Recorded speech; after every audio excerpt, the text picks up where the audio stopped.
Assalamu alaikum everyone, this is your host Raghib Khan and you're watching Real Talks powered by LFG Studio. So viewers, आज हम आपको मिलाते हैं एक सफ़ेद पोश लुटेरे से जो अपनी सफ़ेद पोशाक के अंदर छुपा महज एक लुटेरा और दरिंदा है जो मजलूम लोगों के इमोशन से खेलता है, मरीजों को पेलता है और रोज रोज नए नए इल्जामात झेलता है।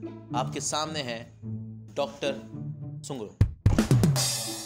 बेटा 2 गोली पैरासीटामोल के लो और ये झंडू शायरी छोड़ो और हमारा नाम सही से लो। हमारा नाम है डॉक्टर सुंगरो। क्या नाम है हमारा? डॉक्टर सुंगरो।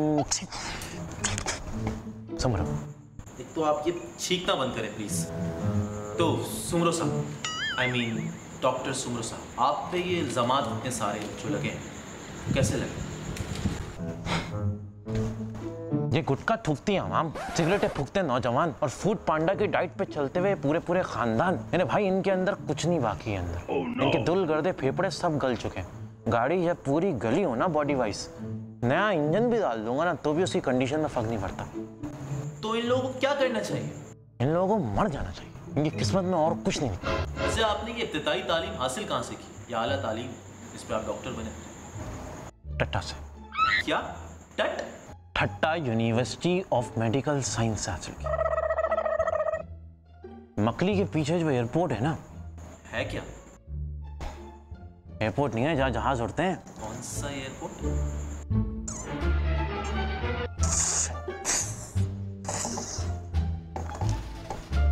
वहाँ कौन सी यूनिवर्सिटी है? उसके पीछे एक कमरा है। तो वहाँ पास आओ, राज की बात है। तो उसके पीछे एक कमरा है, उस कमरे में चांडियों साहब बैठे हैं। वहाँ आप गड्डी दो, डिग्री मिल जाती है। आखिर आप में डॉक्टर बनने की चाह कहाँ से? असल में बेटा हमें बचपन से ना इंजीनियर बनने का शौक था। जो चीज़ दिखती थी उसको खोल देते थे। फिर हमें जवानी में पता चला कि असल पैसा तो इंसान खोलने में। वो दिन है और आज का दिन है। चीर फाड़ किए जा रहे हैं, चीर फाड़ किए जा रहे हैं। आपका सफर कहाँ से शुरू हुआ? आपकी जर्नी जानना चाहता हूँ। पहले हम मोहल्ले की क्लिनिक के कंपाउंडर बने। वो तो गलत इंजेक्शन लगाने की वजह से फंस गए। समझा नहीं मैं कुछ। इधर आओ मैं समझाता हूँ। बोले। अरे वो एक बच्चे के बम पे हमने गलत इंजेक्शन लगा दिया था। Oh, no. उसके बाद क्या हुआ? उसका बम सूझ के बिल्कुल तुम्हारी शक्ल का हो गया। आप एहतराम से बात कीजिए। बेटा एहतराम से बात हम सिर्फ मालदार पार्टी से करते हैं। अरे बेटा फिर हमारी ज़िंदगी में एक ऐसा वक्त आया जहाँ इकरा यूनिवर्सिटी में एडमिशन लेना मुश्किल और फार्मा की जॉब लेना आसान हो गया लड़कों के लिए। ते भाई रेला कूद गया लड़कों का फार्मा की जॉब के लिए। वो तो हमें कंपाउंड्री से 2-4 दवाइयों के नाम आते थे तो हमारे लिए आसानी हो गई। मतलब कुछ भी। फिर उसके बाद हमने फार्मा की नौकरी ज्वाइन की, डॉक्टरों का शिकार करते गए और डॉक्टर हमारी दवाइयाँ मरीजों को चिपते गए। फिर उसके बाद क्या? उसकी फरमाइशें पूरी करते रहो। पहले उसकी बेगम की फरमाइशें पूरी करो, फिर उसकी फरमाइशें पूरी करो, उसके बच्चों की फीस भरो, उसको पाकिस्तान टूर कराओ, उसकी क्लिनिक बनाओ, काम पे काम। ऊपर से कुछ डॉक्टर तो साले इतने थरकी, वो तो हमसे लड़कियां तक सप्लाई करवाते थे और कुछ के आगे तो भाई हमें खुद सप्लाई होना पड़ रहा होता था। लेकिन क्या करें, खुश रखना पड़ता है उनको। हम फार्मा की नौकरी वाले नहीं हो गए, अलादीन का चिराग हो गए कि वो खिंचते जाएं और हम साथे जाएं। तो आप लोग रिश्वत देते हैं? बेटा रिश्वत थोड़ी ना है ये गिफ्ट है, गिफ्ट। अभी तक आपने मुझे ये नहीं बताया कि आप डॉक्टर कैसे बने। चलो भाई देखो अपने। वो हुआ यूं कि एक डॉक्टर हमसे बोले कि बेगम की बर्थडे है, उनको सरप्राइज दे दीजिएगा। हम पहुंच गए सरप्राइज देने के लिए। अब जब वहाँ हम पहुंचे तो वहाँ तो अलग ही समा। हाय हाय। लाइटें डिम हुई, भाभी लाल कलर के ड्रेस में हंटर लिए खड़ी। इतना सुकून। हम पहले तो डरे घबराए, 2 कदम पीछे हुए, फिर याद आया नहीं ये तो जॉब है। हम आगे बढ़ गए। हम भाभी से पूछे भाभी क्या चाहिए आप? भाभी आहिस्ता आहिस्ता स्लोली हमारे पास आने लगी। फिर जाके हमें समझ में आया भाभी वो सरप्राइज में नहीं, हम में इंटरेस्ट है। हम भी पास जा रहे थे, कुछ मुका हो ही रहा था कि डॉक्टर साहब का गाड़ी का उनका हॉर्न बज गया। फिर हॉर्न नहीं, भाभी चिल्लाने लगी भागो भागो भागो। हम तो वहां से तुम दबा के भाग लिए और भागते भागते ससुरा में इतना छुप छुपा के भागे कि पकड़े गए तो मुंह अलग काला होगा, गधे की सवारी अलग होगी। भागते भागते हम एक एम्बुलेंस में जाके छुप गए। वहां तो इतने बड़े बड़े, नहीं तुम गलत जा रहे हो, बड़े बड़े लाल लाल ग्रेनेड, गने, रॉकेट लॉन्चर, AK-47, 37 सब थी वहां पे। हम तो वो देख के बेहोश हो गए बारूद में। ये अचानक आपकी स्टोरी बी ग्रेड फिल्म से एक्शन मूवी कैसे बन गई भाई? वो तो कितना बंद करेंगे? आराम से।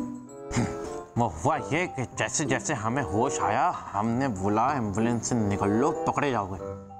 हम एम्बुलेंस से निकल ले, 2-4 मुस्टंडों ने हमें पकड़ लिया और चीखने लग गए कि भाई डॉक्टर साहब मिल गए, डॉक्टर साहब मिल गए, खालिद कट्टा का इलाज अब यही करेंगे। हम बोले भाई इलाज कहाँ से करें, हमें तो इलाज का ये भी नहीं पता। और वो खालिद कट्टा साहब हमारे पास आ गए, गोली लगी हुई, खून से भरपूर, लबरेज हो रहे हो, और हमसे बोले गोली निकालो वरना जान से मार देंगे। अब हमारी जान पे आ गई। हमने बोला थोड़ा बहुत चीर फाड़ करने का तो शौक था, खोल लिए, गोली निकाल लिए, सुई धागे से सी दी है। खालिद टट्टा बाद में इंकशाफ हुआ कि वो तो बहुत बड़े डॉन चलने ले आ रही है। हमने बोला ये क्या सामान है। वो हमसे इतना खुश हुए कि हमें अस्पताल खोल दिया भाई। मतलब आपने कोई डिग्री हासिल नहीं करी, कोई पढ़ाई नहीं करी डॉक्टर की? जब इतना बड़ा अस्पताल खोल दिया उसने हमें, डिग्री कौन पूछेगा हमसे, आप बताएं। और मेरे पास तो डिग्री है। किसकी? टट्टा मेडिकल कॉलेज। आपके हॉस्पिटल में 200 से ज्यादा केसेस हैं, इस बारे में आप क्या कहेंगे? वो हमने कुछ पढ़े लिखे डॉक्टर रख लिए थे, उनसे ही हुए ये केसेस।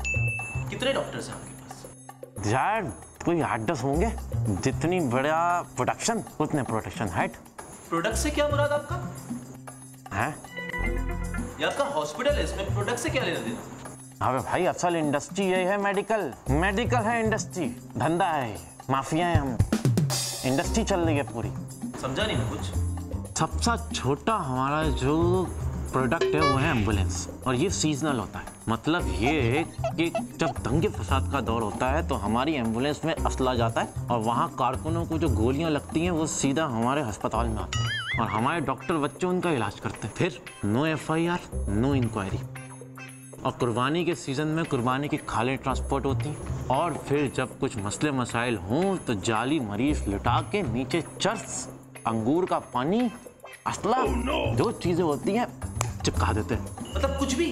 अब तो इतना बुरा हाल है कि कारकुन बेचारे हमारी एम्बुलेंस में पानी का धंधा कर रहे हैं, पानी सप्लाई कर रहे हैं। और कौन सी प्रोडक्ट है आपकी?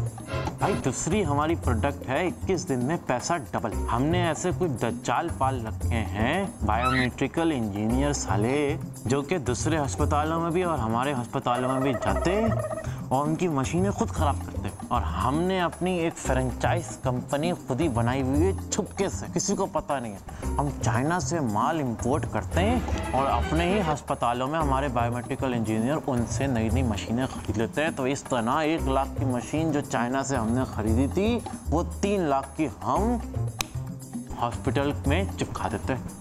खुद का हॉस्पिटल हो तो भी एसिड ज़्यादा शो हो रहे हैं और दूसरे का हॉस्पिटल हो तो कमाई ज़्यादा हो रही है भाई। ये दोनों काम हम कर रहे हैं, धड़ल्ले से कर रहे हैं। तभी आपके हॉस्पिटल का एक दिन का रेंट 10,000 रुपए होता है। गरीब क्या करे बेचारा? हाँ तो भाई ये तो सस्ता है, ये मेरे भाई बहुत सस्ता है। चलो भाई।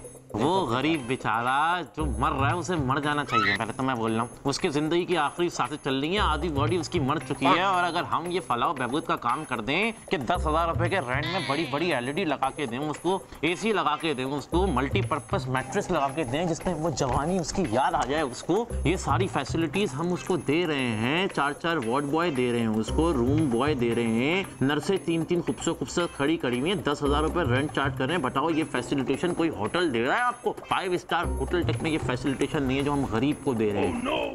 अल्लाह बचाए आप जैसे डॉक्टरों से।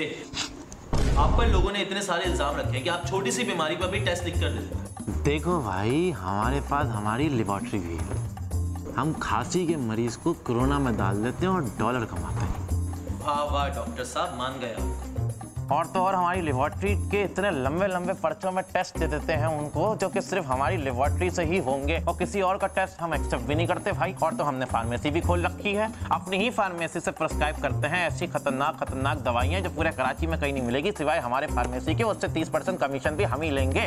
वो कैसे? तुमने ये कहावत नहीं सुनी कि भाई जिंदा हाथी अगर 1 लाख का है तो मरा हुआ हाथी 1.25 लाख का? समझा नहीं समझे बुद्धू भाई? तुम्हारे अब्बा 60 साल के हो गए हैं, मरीज हैं, 60 बीमारियां उनको लगी हुई हैं, जिंदगी की आखिरी सांसें गिन रहे हैं। अगर हमने उनको जल्दी टपका दिया, मार दिया तो इसमें हमारी भलाई है ना।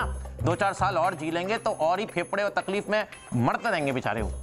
उनसे बचाने के लिए हम उनकी कंफर्ट जोन में उनको डाल देते हैं। वेंटिलेटर पर जैसे ही बंदा आया, हमने वेंटिलेटर पर डाला, 2-4 दिन तक उसको रखा। जब तक हमारा बैंक बैलेंस बढ़ रहा है हम खुश हैं, वो मरीज जी रहा है, हालांकि वो मरा हुआ है अंदर से, लेकिन हमारा बैंक बैलेंस बढ़ता जाता है। तब तक उसकी सांसें चलते रहती हैं। जैसी उसकी सांसें हम बंद कर देते हैं, उसको दफना देते हैं। गोरगन से भी ताल्लुकात हमारे बड़े अच्छे हैं। शर्म आती है मुझे कि हमारे माशरे में आप जैसे दरिंदे हैं। दरिंदे? जो डॉक्टर की पोशाक में घूम क्या रहे हैं। बोले?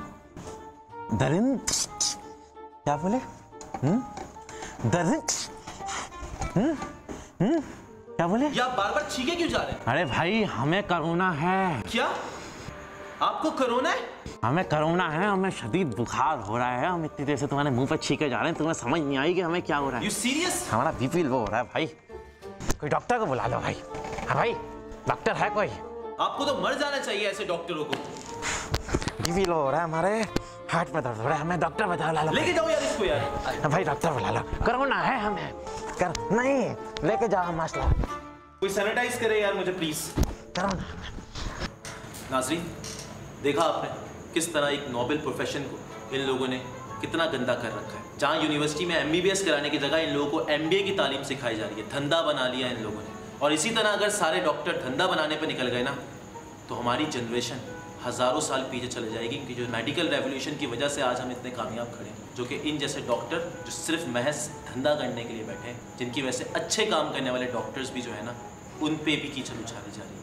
तो मैं चाहता हूँ कि आप इस वीडियो को लाइक, शेयर एंड सब्सक्राइब करें, ताकि ये आवाज़ उन डॉक्टर्स तक पहुँच सके जो कि अपना ज़मीर बेच चुके हैं। फिर मिलते हैं नेक्स्ट एपिसोड में नेक्स्ट कैरेक्टर के साथ, और बहुत ही इंटरटेनमेंट होने वाली है इस शो में। अगली एपिसोड में देखना मत भूलिएगा।